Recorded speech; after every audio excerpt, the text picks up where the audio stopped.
हाँ बेटा, सबसे पहले सभी बच्चों से सुप्रभात। और आज इस वीडियो में अपने पूर्व वीडियो की भांति जो कक्षा 12 में हिंदी साहित्य आपका विषय है, जिसमें पहली जो इकाई है जिसमें हिंदी साहित्य का आधुनिक काल दिया गया है, लिखा आधुनिक काल। पूर्व वीडियो में भी मैंने प्रश्नों के बारे में बताया है और इस वीडियो में भी मैं आपको प्रश्नों के बारे में बताऊंगा। यानी आज अपनी जो चर्चा है वो आधुनिक काल से साहित्य का, तो आधुनिक काल का इतिहास है, उससे जुड़े हुए जो प्रश्न हैं उन प्रश्नों पर आज अपनी चर्चा रहेगी। तो इसी कड़ी में आगे जो प्रश्न बनता है मेरी दृष्टि में महत्वपूर्ण, वो है कि भारतेंदु युग पुनर्जागरण काल, भारतेंदु युग को पुनर्जागरण काल क्यों कहा जाता है? भारतेंदु युग को पुनर्जागरण काल क्यों कहा जाता है?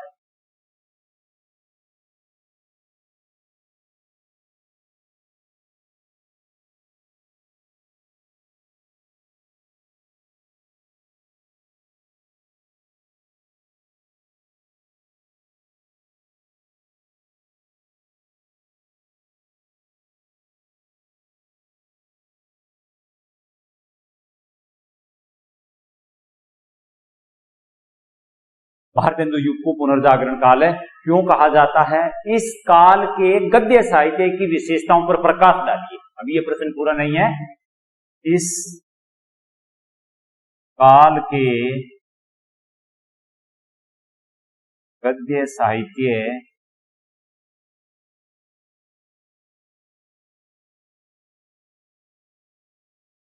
की विशेषताओं पर प्रकाश डालेंगे।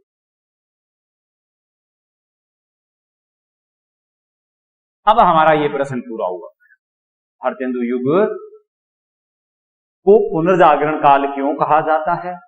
इस काल के गद्य साहित्य की विशेषताएं कह दो, प्रवृत्तियां कह दो, पर प्रकाश डालना है। यानी भारतेंदु का जो युग पुनर्जागरण, प्रश्न को समझना जरूरी है। देखिए बेटा, किसी जगह जाना होता है हमें, तो हमें पहले उसके मार्ग का पता होना चाहिए। मार्ग का पता है तो पहुंचने में हमें परेशानी नहीं होगी, दुविधा नहीं होगी। उसी तरह से किसी प्रश्न का जब हम उत्तर लिखते हैं तो उससे पहले उस प्रश्न के बारे में जानना जरूरी है, उसको समझना जरूरी है। भारतेंदु युग पुनर्जागरण, जागरण, जागृति से दोबारा, ये दोबारा जागरण, ये दोबारा जागृति आई है। ये कैसे आई है? इस युग को पुनर्जागरण काल के नाम से क्यों जाना जाता है? देखिए बेटा, इससे पहले, भारतेंदु युग से पहले समाज में बहुत प्रकार की विकृतियां थी। अशिक्षा का बोलबाला, अंधविश्वास, कुरीतियां, आडंबर, पाखंड। इनके साथ साथ देश की जो अनपढ़, गंवार, भोली भाली जनता थी, उसको धर्म के, मजहब के जो ठेकेदार बने हुए थे वो गुमराह कर रहे थे। एक तरह से समाज के लोग जीवन की मुख्य धारा से भटक चुके थे। मुख्य धारा से, जीवन की मुख्य धारा से भटक चुके थे, अपना मार्ग भटक चुके थे मार्ग से। इसलिए इस युग के जो रचनाकार थे उन्होंने साहित्य के द्वारा जीवन के मुख्य मार्ग से भटकी हुई जनता को सही मार्ग पर लाने का प्रयत्न किया। इसलिए इस युग के अंदर जितना साहित्य रचा गया उससे जागृति आई, चेतना आई, एक नया दौर, एक नया समाज निर्मित होने लगा। तभी तो भारतेंदु युग को पुनर्जागरण काल के नाम से जाना जाता है। हम जानते हैं बेटा, इस समय भारत में सामाजिक, सांस्कृतिक, राजनीतिक क्षेत्रों में सक्रियता थी, वो प्रकट होने लगी थी। सभी क्षेत्रों में भारतेंदु युग में सामाजिक, सांस्कृतिक, राजनीतिक, धार्मिक सभी क्षेत्रों के अंदर जो सक्रियता थी वो सामने आई। उस समय अनेक कारणों से, बहुत से कारण थे बेटा, आज की तरह युग नहीं था, आज तकनीक है, शिक्षा का प्रचार प्रसार बहुत हो चुका है। इसके अलावा तकनीक, संचार के साधनों का बोलबाला है। यदि हम कल्पना करें कि वो युग ऐसा था, नहीं, ऐसा नहीं। आज जो समाज है, आज समाज के पास जो भौतिक संसाधन मौजूद है, इन संसाधनों का उस समय अभाव था। तो उस समय अनेक कारणों से जनचेतना में नव जागृति का भाव पैदा किया जा रहा था। भारतेंदु युग में अनेक कारणों से जनचेतना में नव जागृति लाने की कोशिशें की जा रही थी और इसी का परिणाम था, यानी इसके परिणाम स्वरूप उस काल में, उस युग में राष्ट्रीय प्रेम, स्वदेशी वस्तुओं का व्यवहार, गोरक्षा, बाल विवाह निषेध, शिक्षा का प्रचार प्रसार को बढ़ावा,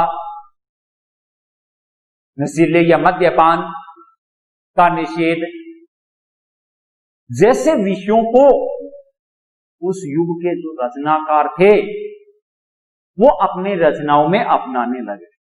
यानी इन विषयों पर उस युग के रचनाकार ज्यादा से ज्यादा साहित्य सृजने करने लगे और ऐसा साहित्य सृजन करने का उनका उद्देश्य यही था कि लोगों की सोई हुई आत्मा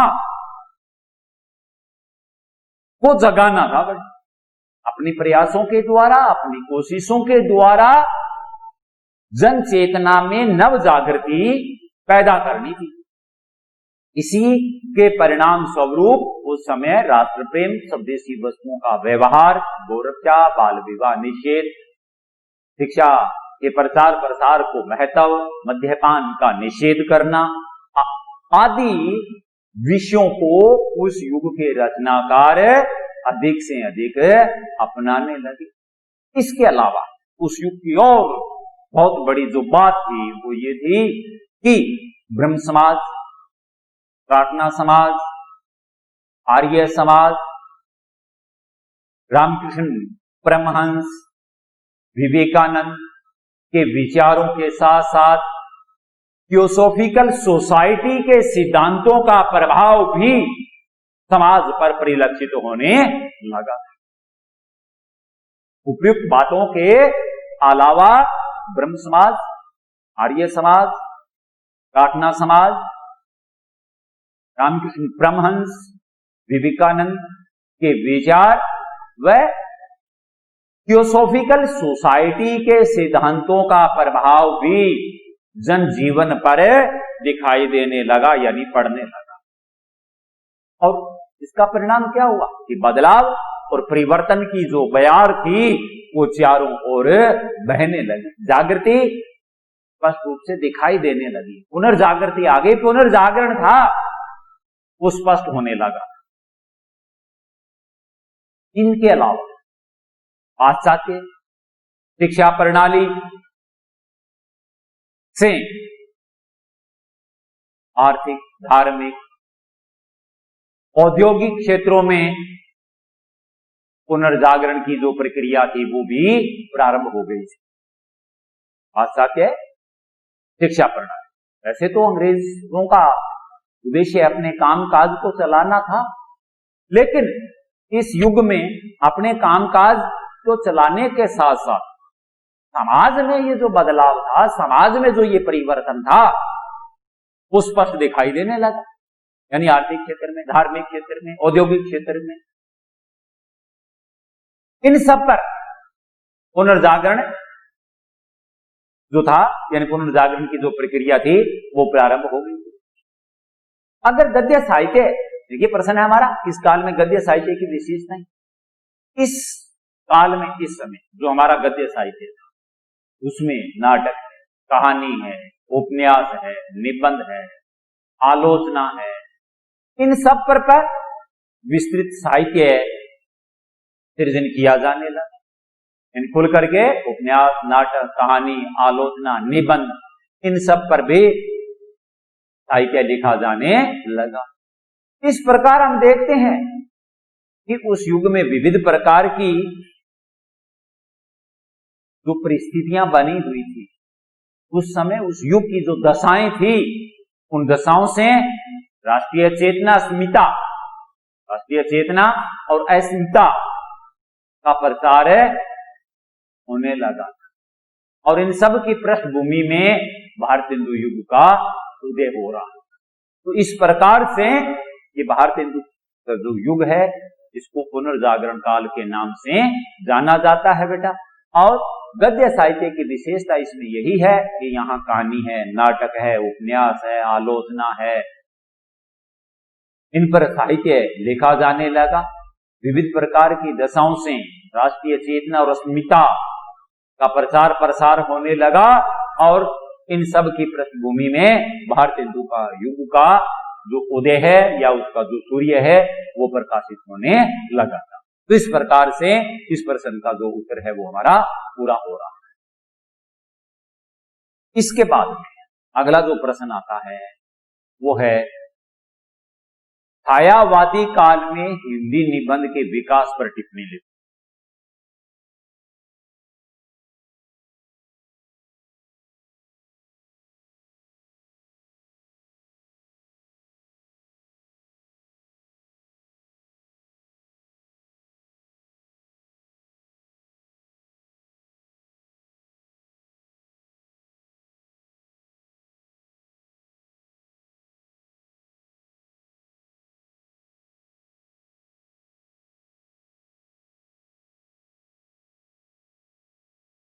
प्रश्न है बेटा कि छायावादी काल में हिंदी निबंध के विकास पर है हमें टिप्पणी लिखनी है, इस पर अपने विचार प्रकट करना।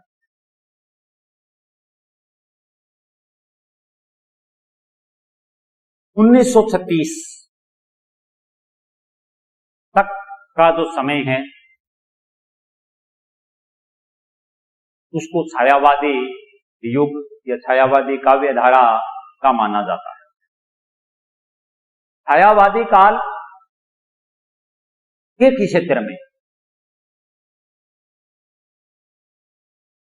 आचार्य रामचंद्र शुक्ल का जो आगमन था वो छायावादी युग की एक बहुत बड़ी यानी महत्वपूर्ण घटना साबित हुआ।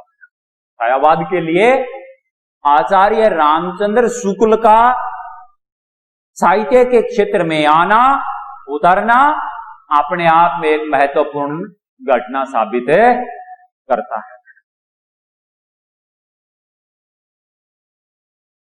इस युग में यानी शुक्ल जी, बात निबंधों की हो रही है बेटा, तो शुक्ल जी के जो निबंध थे वो चिंतामणि के 2 खंडों में विभक्त है।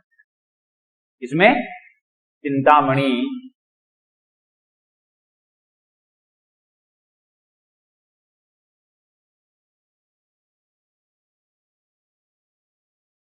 के 2 खंडों में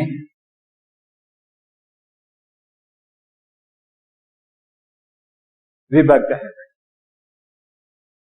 या उसमें संकलित है, बंटे हुए नहीं बल्कि यह कहेंगे संकलित है।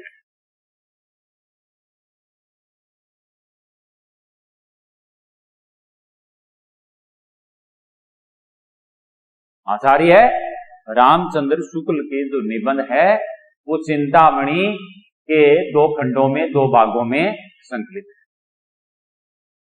इनके प्रथम खंड में 3 प्रकार के निबंध है। प्रथम जो खंड है, 2 खंड मैंने आपको बताई है चिंतामणि का, पहला जो खंड है, प्रथम जो खंड है उसमें 3 प्रकार के निबंध है। वो है मनोविकार विषयक,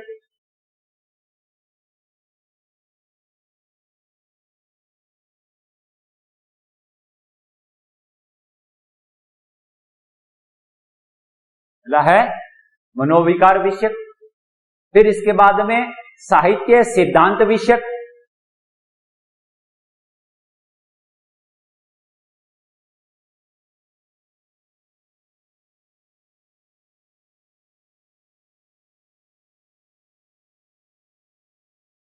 दूसरा साहित्य सिद्धांत विषयक, और तीसरा है साहित्यालोचन विषयक।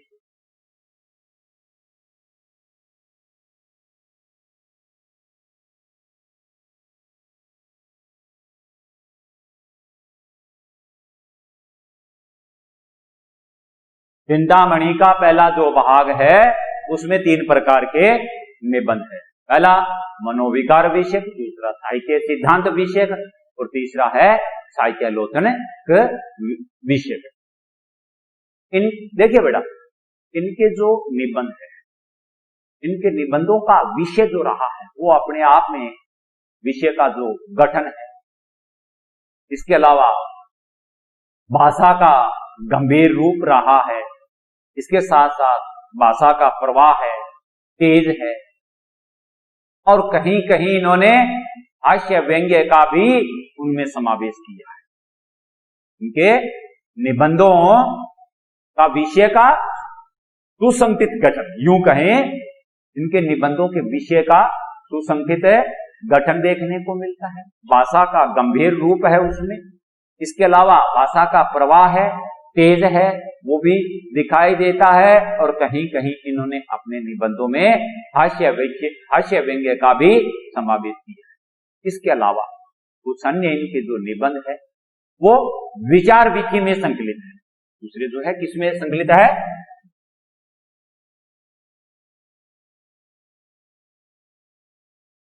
विचार वीथी में संकलित है। इसके अलावा इस युग के जो प्रतिनिधि निबंधकार रहे हैं, अगर बात करें इस समय इस युग के प्रतिनिधि निबंधकारों की, तो उसके अंदर नाम आता है शिवपूजन सहाय,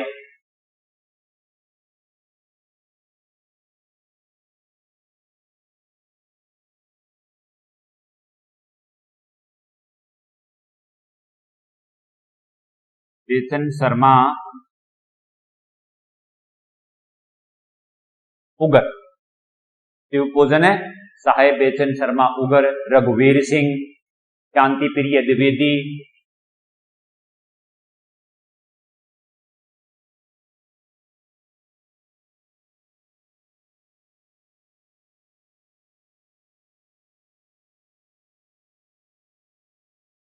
रघुवीर सिंह, शांति प्रिय द्विवेदी, ये इस युग के प्रतिनिधि निबंधकारों की श्रेणी में गिने जाते हैं, या प्रतिनिधि निबंधकारों की श्रेणी में इनका नाम लिया जाता है।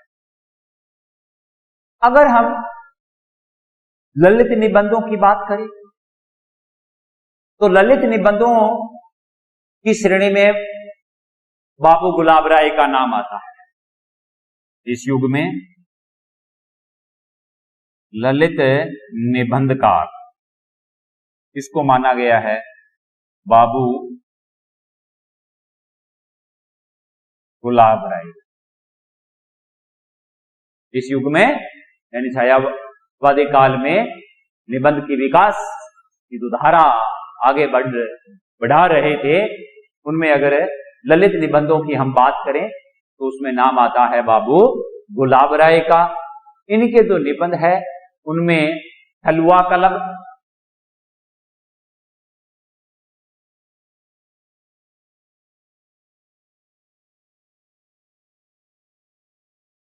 हलवा कलब, फिर निराश क्यों,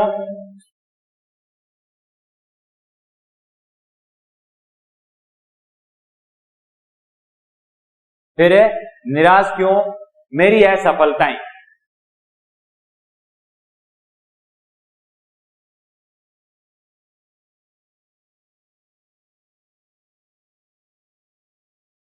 आदि इनके जो निबंध है वो ललित निबंधों की श्रेणी में गिने जाते हैं।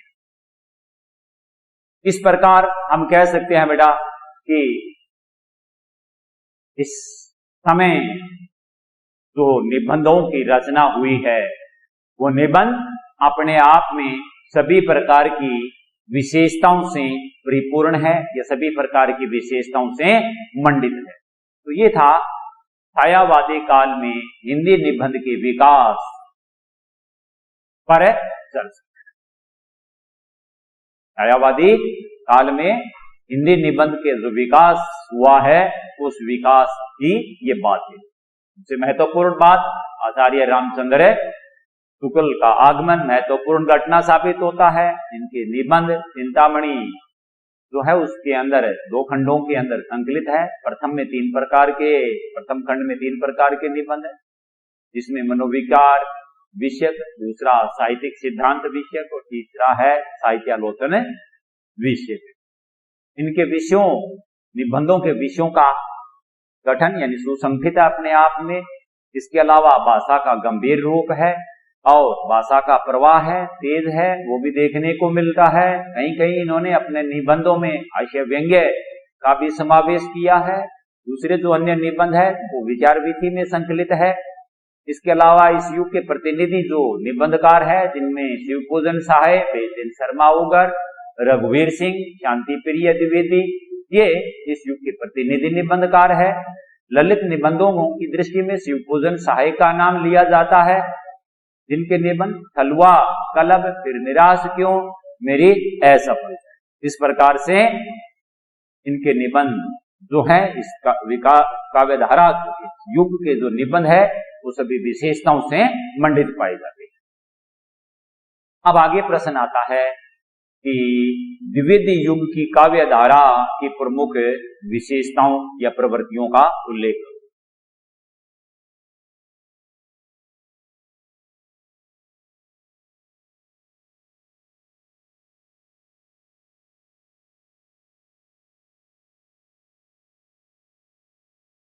द्विवेदी युग की काव्यधारा की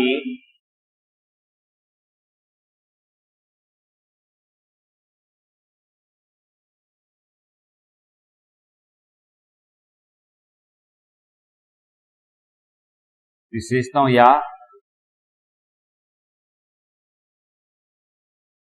प्रवृत्तियों का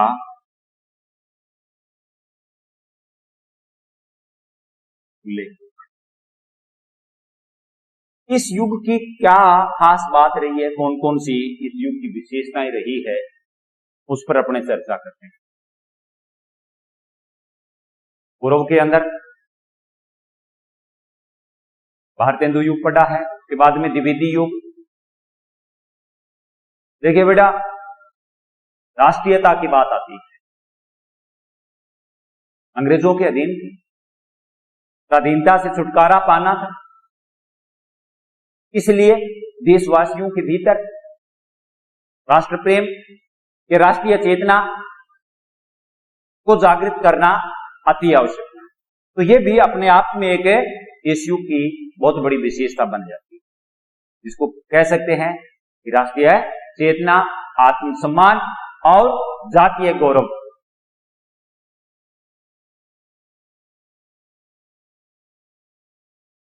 राष्ट्र प्रेम, आत्मसम्मान,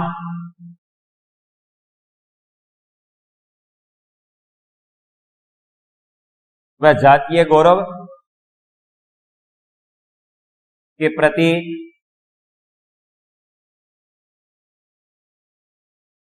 आस्थावादी, यहां आस्था दिखाई है। इस चीज का जिक्र, इस चीज का वर्णन इस युग में विशेष रूप से राष्ट्रीय चेतना, आत्मसम्मान और जातीय गौरव का आस्थावादी जो स्वरूप है वो उभर करके सामने आया है। इसके बाद में समाज में परिवर्तन लाना था, बदलाव लाना था, इसलिए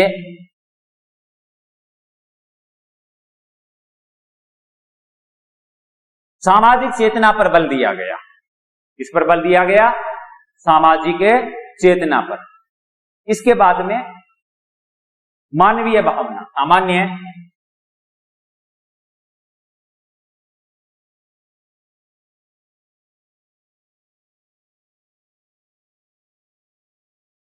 मानव जाति के प्रति एक सम्मान भाव प्रकट हुआ इस युग में, यानी विश्व कुटुंब की जो भावना थी वो इस युग में उभर करके सामने आई। नीति और उच्च आदर्शों की प्रतिष्ठा। इसके अलावा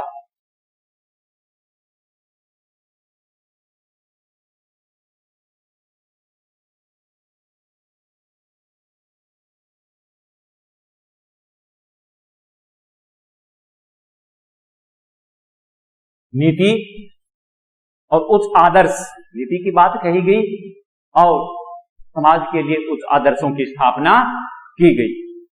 इसके अलावा वर्ण्य विषय का विस्तार,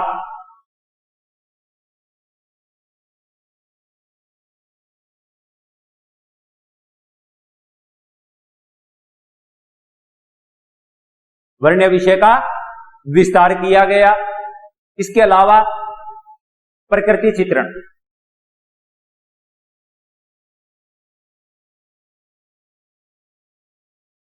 प्रकृति चित्रण को अपनाया गया। हास्य व्यंग्य का चित्रण हुआ। इसके अलावा हास्य व्यंग्य के बाद में धार्मिक भावना के प्रति इस युग के रचनाकारों ने आस्था प्रकट की। प्रकृति चित्रण और प्रकृति चित्रण के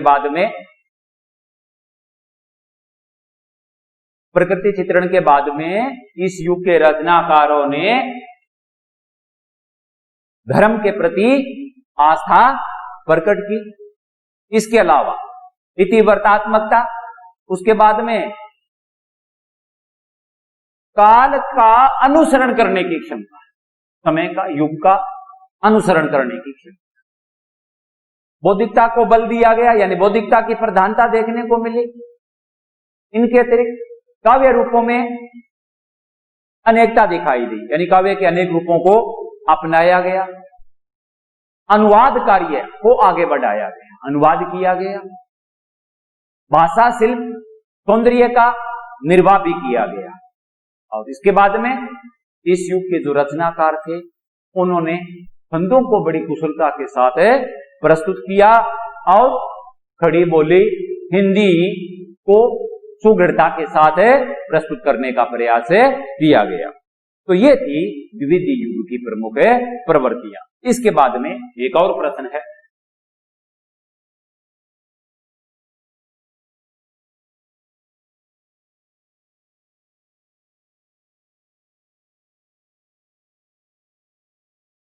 आगे प्रश्न आ रहा है, रामधारी सिंह दिनकर जिस राष्ट्रीय सांस्कृतिक विचारधारा के कवि थे,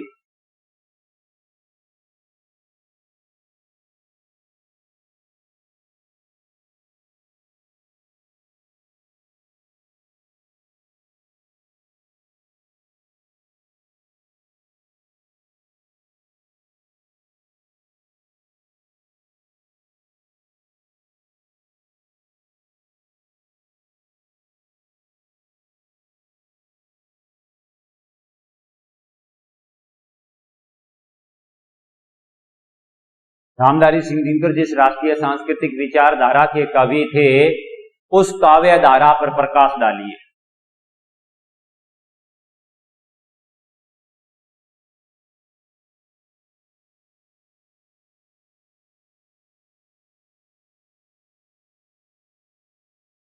हम जानते हैं बेटा इस बात को कि दिनकर जी राष्ट्रीय विचारधारा के बड़े उज्जवल कवि थे।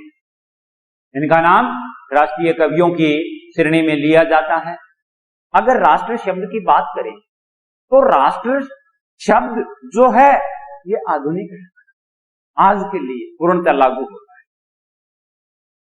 इसका संबंध भीतर की राष्ट्रीय भावना से है। व्यक्ति के भीतर अपने राष्ट्र, अपने देश, अपने समाज के प्रति जो प्रेम होता है, जो प्यार होता है, जो लगाव होता है, उससे इसका संबंध है। राष्ट्रीय भावना से, राष्ट्र से संबंधित, अगर इसकी आगे व्याख्या करें तो राष्ट्र से संबंधित संप्रदाय है, धर्म है, जाति है और उसका अपना सीमित जो भूभाग है, वह देश की जो सीमा है, इन सब का ये हमें बोध करवाता है, इन सब का हमें ये आभास करवाता है। राष्ट्रीय जब जैसे ही व्यक्ति के सामने उभरता है तो उसके मानस पटल पर वह अपने देश का लंबा चौड़ा भूभाग, उसकी जाति, उसका संप्रदाय, उसका धर्म, देश की सीमा, इन सब का जो स्वरूप है वो उसके मानस पटल पर उभर जाता है और जिसके साथ वो जुड़ जाता है, जिसको वो अपना मानता है। और जब ऐसा भाव उसके भीतर आता है तो वह उस राष्ट्र के प्रति उसका राष्ट्र प्रेम, राष्ट्रीयता की जो भावना है उसमें वो बदले जाता है। तो इसका मतलब किससे है? राष्ट्रीय भावना से है, राष्ट्रीय विचारों। इसके अलावा उस देश के भीतर रहने वाली सारी जातियां, उसका सारा का सारा भूभाग, इसके अलावा भिन्न भिन्न धर्मों के, संप्रदायों के जो लोग रहते हैं, उन लोगों के रीति है, रिवाज है, उनके सामूहिक रूप को उभारता है। ये राष्ट्रीय जो शब्द है अपने आप के अंदर है, उस देश के अंदर रहने वाले सभी जातियां हैं, सभी जातियों, सभी धर्मों के लोग हैं, उस देश का जो भूभाग है, उसकी जो सीमाएं हैं, इसके अलावा धर्म संप्रदायों के अपने अपने रीति रिवाज, उनकी भाषा, उनकी संस्कृति, उन सब को सामूहिक रूप से उभारता है, यानी उनका चित्रण जो करता है। भारतवासियों में उस समय एकता बनाए रखने के लिए जो काव्य धारा उभरी थी, उसी को राष्ट्रीयता के नाम से जाना गया। और इस राष्ट्रीयता का जो विकास था वो 3 रूपों में हुआ है। इस राष्ट्रीयता का विकास है 3 रूपों में हुआ है। एक तो क्यों राष्ट्रीय की भावना की जरूरत पड़ी, अपने आप के अंदर ये प्रश्न है कि ऐसा कवि गुणों को, रचनाकारों को क्यों आवश्यकता इसकी हुई? इसकी आवश्यकता इसलिए हुई कि उस समय देश हमारा पराधीन था, गुलाम था, और गुलामी से हम छुटकारा लेना चाहते थे, मुक्ति चाहते थे। इसलिए पराधीनता की अनुभूति कराई गई, गुलामी का एहसास करवाया गया और उससे मुक्ति प्राप्त करने का प्रयास किया गया। यह पहला कारण बन गया, उस पराधीनता का एहसास और साथ में उससे मुक्ति पाने की कोशिश या प्रयत्न। इसके अलावा दूसरा, भारतीय चेतना के उदाहरणों के लिए देशवासियों में एकता और स्वाभिमान का भाव जागृत किया गया। तो भारतीय लोगों में चेतना जागृत करने के लिए उदाहरणों के द्वारा देशवासियों में एकता पैदा करने के लिए और स्वाभिमान को जागृत करने के लिए ऐसा भाव पैदा किया।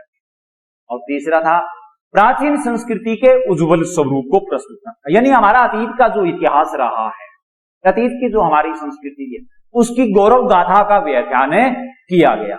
आदि प्रकार की बातें हैं वो राष्ट्रीय काव्य धारा का चित्रण पाठक के सामने करती है, जिससे पता चलता है कि दिनकर जी है वो राष्ट्रीय विचारधारा के प्रमुख कवि माने जाते हैं। तो ये था इस प्रश्न का उत्तर। बेटा समझ गए होंगे।